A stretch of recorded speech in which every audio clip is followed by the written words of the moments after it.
ஆக்சுவலாக என்ன சொல்லுவாங்க அப்படின்னா, வீடியோனாலே வந்து இந்த ஸ்பாட் இங்கே இருக்குது, இது வரைக்கும் இந்த ஸ்பாட்டுக்கு இங்கே போயிருப்பீங்களா அப்படின்னு தான் இது வரைக்கும் நான் வீடியோ பண்ணியிருக்கேன். நான் முதல் முறையாக சொல்கிறேன், தயவுசெய்து இந்த ஸ்பாட்டுக்கு வந்து யாரும் வந்துடாதீங்க அப்படின்ட்டு.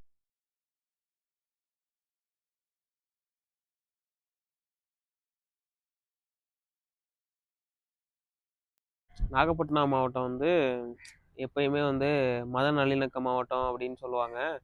அது மட்டும் இல்லை, நம்ம மாவட்டம் வந்து எத்தனை பெரும் துயரம் இன்னல்கள் வந்தாலும் அதை தாண்டி இப்போ வரைக்குமே வந்து போராடிக்கிட்டு இருக்க ஒரு மாவட்டம். ஏன்னா இப்போ சமீபத்தில் கஜா புயல் வந்துச்சு, எத்தனை புயல் வந்தாலும் நம்ம தான் அதிகமாக பாதிக்கப்படுவோம். சுனாமி நடக்கும்போது எனக்கு நல்லா ஞாபகம் இருக்குது. அந்த புல்டோசராக தூக்கிட்டு வந்து ஒரு இடத்துல போட்டு புதைச்சாங்க. அந்த இடம் எதுன்னு எனக்கு இன்னைக்கு வரையும் தெரியாது. ஆனால் இன்னைக்கு நான் அந்த இடத்துல உட்காந்துருக்கேன். இங்கே இருக்கிறது எல்லாமே மக்கள் தான். அதாவது சுனாமியால் இந்த இடம் ஃபுல்லாகவே இந்த இடம் ஃபுல்லாகவே சுனாமியால் வந்து இறந்த மக்கள்.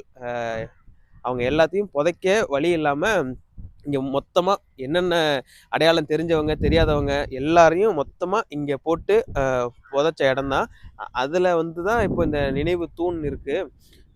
இந்த இடத்த வந்து சர்ச், நம்ம வேளாங்கண்ணி சர்ச்சில் அப்போ ஃபாதராக இருந்த பேர் அறிவு, ஊர் அக்கரைப்பேட்டை, நாகப்பட்டினம் அக்கரைப்பேட்டை, ஆர்பார். இந்த தேவதாஸ் அம்ப்ரோஸ் அப்படிங்கிற ஃபாதர் வந்து இங்கே சிவான்னு ஒருத்தர் இருந்தாராம். அவர்கிட்ட இந்த இடத்த வாங்கி இங்கே புதைச்சிருக்காங்க.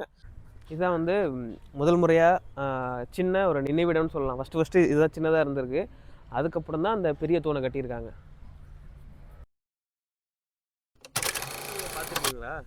சுனாமி பார்த்துருக்கோம். நேரடியாக பார்த்தோம். நேரடியாவா? மாலை போட்டிருக்காங்கல்ல எல்லாரும். என்னென்ன ஒவ்வொரு இடத்துல மாலை போட்டிருக்கீங்கன்னா அவங்க சொந்தக்காரங்க இல்லை இறந்து போனவங்க யாராச்சும் அங்கே புதைச்சிருப்பாங்க. ஸோ வந்து அவங்க நினைவாக வந்து அந்த இடத்துல வந்து ஒவ்வொரு வருஷமும் வந்து வேண்டிக்கிட்டு போகிறாங்க எல்லாரும். வந்து 2 பூவை எடுத்துக்குவோம் இங்கேருந்து, இதை போய் நம்ம வீட்டில் தெளிப்போம் வரும்.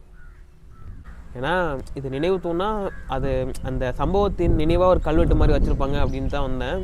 இப்போ இந்த இடத்துல வந்து எல்லாரையும் போச்சிருக்காங்க அப்படின்னு கேட்கும்போது என்னால் ஒரு 4 டேக் எடுத்தோம் அழகாமல் பேச முடியல, அவ்வளோ கஷ்டமாக இருக்குது. தயவுசெய்து இங்கே யாரும் வராதிங்க, அவ்வளோதான் நான் சொல்லுவேன்.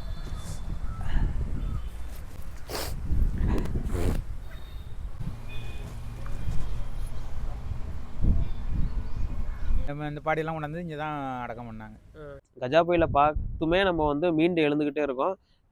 அதே மாதிரி 20 வருஷத்துக்கு முன்னாடி நடந்த ஒரு துயர சம்பவம் தான் இந்த சுனாமி பேரலையுமே. ஏன்னா சுனாமிங்கிற பேரை நம்ம அப்போதைக்கு யாருமே கேள்விப்பட்டிருக்க மாட்டோம். நமக்கு நம்ம அனுபவத்தில் நம்மளும் கடல் தொழிலுக்கு போகிறாள் தான். நம்ம அனுபவத்தில் அது மாதிரி நம்ம பார்த்தது கிடையாது. அந்த ஹைட்டுக்கு வந்து அப்படியே ஜனங்களெல்லாம் மேலே தூக்கிட்டு போய் மறுபடியும் கடலில் உள்ள சொல்லி மறுபடியும் வெளில வேணாம் தள்ளு. சுனாமியா இப்போ எல்லாருக்கும் வந்து தெரியும் சுனாமினா எவ்வளோ மோசமாக, ஆனால் இம்பாக்டை கிரியேட் பண்ணும், எவ்வளோ மோசமாக இருக்கும். டக்குன்னு ஒரு நிமிஷத்தில் அவ்வளோ பெரிய அலை, 2 தென்னை மரத்து ஹைட்டுக்கு வந்து அலை வந்துச்சான். அலை வந்து ஒரு 3/4 மணி நேரத்தில் மொத்தமாக முடிஞ்சிருச்சு எல்லாம். மொத்தமானா என்ன, மக்கள் வந்து என்ன நடக்குதுன்னு தெரியாமல் என்ன நடக்குதுன்னே புரியாமல் இருக்கிறதுக்குள்ளே மொத்தமாக நடந்து முடிஞ்சிருச்சு. சரி, சுனாமி எப்போ உங்களுக்கு எத்தனை வயசு? நான் 2 மாதம் குழந்தை. 2 மாதம் குழந்தையா? நம்ம அப்போ வந்து எனக்கு ஒரு 16 வயசு தான் இருக்கும். இந்த மாதிரி ஒன்று நம்ம கேள்விப்பட்டதும் இல்லை. அப்போதைக்கு ஆரம்ப காலத்தில் சொல்லுவாங்க 77 கோயில் அப்படின்னு சொல்லிட்டு சொல்லுவாங்க. அது வந்து பெரியவங்கலாம் சொல்லுவாங்க. இப்போ வந்து MBA முடிச்சிருக்கீங்களா?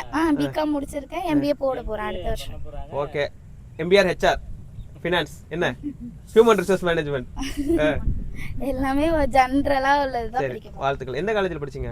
நான் ஃபர்ஸ்ட் பாரதிதாசன் காலேஜில் படித்தேன், இப்போ ஐசக்கில் போடலான்னு இருக்கேன். கிட்டத்தட்ட ஒரு 8000 பேர்கிட்ட நம்ம நாகப்பட்டினம் மாவட்டத்தில் இங்கே வந்த டூரிஸ்ட், அதாவது நம்ம ஊர் மக்கள் மட்டும் இல்லை, கேரளாலேருந்து வந்தவங்க, வெளிநாட்டிலேருந்து வந்தவங்க, இறந்தவங்க மட்டுமே ஒரு 8000 பேர் இருப்பாங்களா.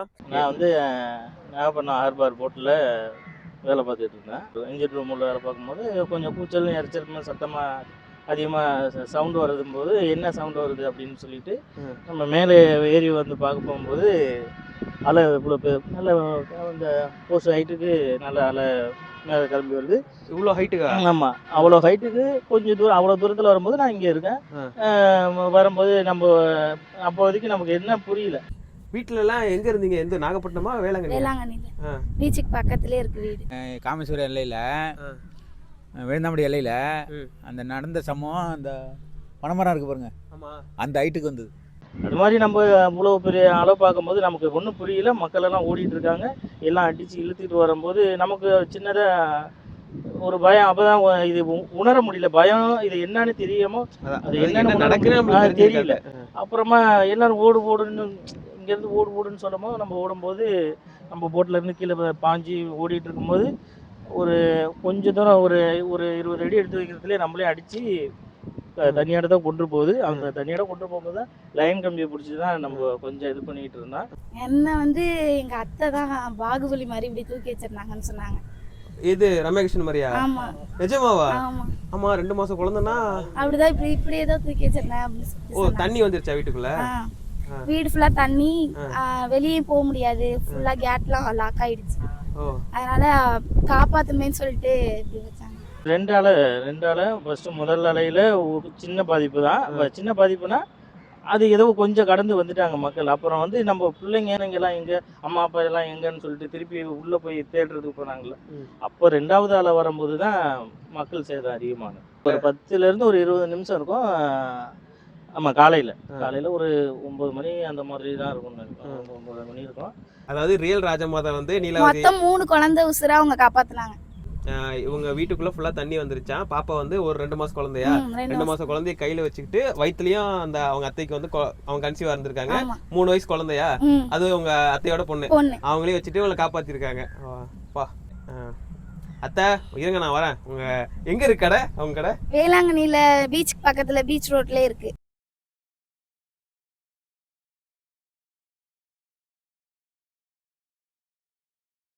ஃபைனலி நம்ம வந்து பாகுபலி ராஜமாதா வந்து பாத்துட்டோம். இவங்க தான் அந்த அத்தை. குட்டி பாப்பா, அந்த கை குழந்தை அவங்க தூக்கிட்டு இருந்த பாப்பா இவங்க. அந்த 2 வயசு குழந்தை நீங்களா? இங்க வாங்க, முன்னாடி வாங்க. இந்த பாப்பா இப்ப என்ன படிக்கிறீங்க? டிகிரியா? டபுள் டிகிரி முடிச்சுட்டு நர்சிங் கோர்ஸ் பண்ணிட்டு அந்த பாப்பா MBA படிக்க போகுது. இவங்க வந்து அன்னைக்கு பாருங்க 21 வருஷத்துக்கு முன்னாடி இவங்க வயிற்றுல வர ஒரு குழந்தை இருந்துச்சா, அந்த குழந்தை வெளியே போயிருக்கு எங்கேயோ. இத்தனை 3 பேரையும் காப்பாத்திட்டு இப்ப 21 வருஷம் ஆச்சு. இவங்க 2 டிகிரி, இந்த பாப்பா 2 டிகிரி. இது எல்லாத்துக்கும் காரணம் வந்து நம்ம அத்தை தான். அதான் ஆக்சுவலா இன்னைக்கு வந்து அவங்க கடைக்கே வரமாட்டாங்களாம். ஏன்னா இன்னைக்குதான் நினைவு நாளுங்கிறதுனால ஏதோ எனக்காக நம்ம ஹரிதாவோட அம்மா அவங்க கூப்பிட்டு இங்க பாரு உன்னை பார்க்க வந்திருக்காங்க அப்படின்னு கூப்பிட்டு நிப்பாட்டி வச்சிருக்காங்க. ஒரு சுனாமிக்கு அப்புறம் ஒரு 1.5 வருஷம் வந்து நான் வெளியே வரல, ரொம்ப கஷ்டமா இருந்துச்சு அப்படின்னாங்க. அதுக்கப்புறம் சரி பிள்ளைங்க எல்லாம் இருக்காங்களே, அவங்கள படிக்க வைக்கணும், என்ன பண்றதுங்கிற காரணத்துக்காக தான் இந்த கடலோட சேர்ந்து இப்போ வரைக்கும் அவங்க வாழ்ந்துகிட்டு இருக்காங்க. நம்ம கடை எங்க இருக்கு அப்படின்னா பீச் ரோட்லயே கடைசியா வந்தீங்கன்னா கல்லு கொட்டிருப்பாங்க. அப்படியே திருப்பி காட்டுங்க. அப்படியா? சரி, இது கடைசி கடை. வடக்கு பக்கம் வேணி கடை. ஓகேக்கா. அதான் நீங்க சொல்லணுமா? சந்தோஷமா இருக்கீங்களா? பாருங்க, நீங்க கஷ்டப்பட்டு காப்பாத்தினால இவ்வளவு பெரிய ஆளா இருக்காங்க. சந்தோஷமா? அப்படியா? அதான் செம ஃபேமஸா. அது இல்லாம மத்தியானம் இங்க சாப்பாடும் உண்டாம். கரெக்டா? ஓகே. மீன் வந்து ஹரிதாவோட அம்மா, அந்த கை குழந்தை இருக்காங்கல்ல, அந்த கை குழந்தையோட அம்மா வந்து மீன் பாக்குற டிபார்ட்மெண்ட், சாப்பாடு வந்து அத்தை டிபார்ட்மெண்ட்.